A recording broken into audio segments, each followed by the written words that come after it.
Do'stim 3 xonali domni puliga 6 sotuv hovli chiqib qoldi. O'shani obzorini qilgani kelganman. Shaharga uncha uzoq bo'lmagan joyda Zangeta tumaniga tegishli Eshonguzar degan mahallada. Abu Saxiy bozoriga, Ipodrom bozorlariga 1,5-2 kilometr bo'lgan masofada. Tupikka joylashgan, burchakka joylashgan. Xohlasangiz 3 ga bo'lib, 3 ta xonadon qilib qurib sotsangiz ham bo'ladi.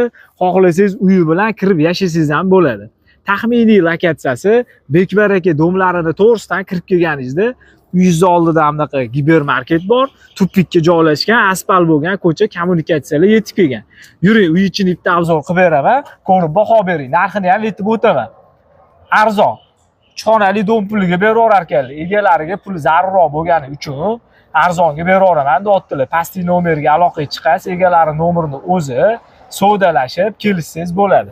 Yuring, ichkarini ko'rsatib beraylik. Kiraverishimiz mana stashkalar qilib qo'yilgan. 4 xona uyi bor. Podvollari bor, fundamentlar baquvvat mehr berib qurilgan uylar. Hozir bu yerda kvartira turibdi, endi kerak emas bo'lgan joy bo'lgan.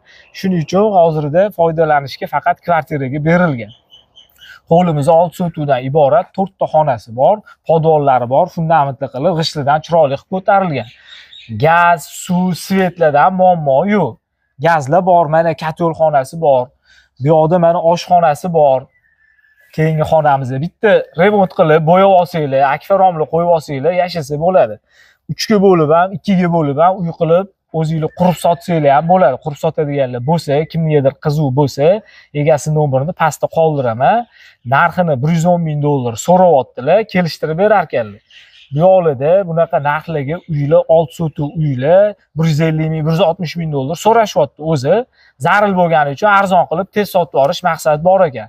Past egasi nomer aytib o'tdim. Tepada bizning nomerlarimizni, kanalga obuna bo'lasiz, podelitsiya qilib yaqinlarga tarqatib qo'yasiz. Sog' bo'linglar, layklarni bosib, podleshga qilib turinglar.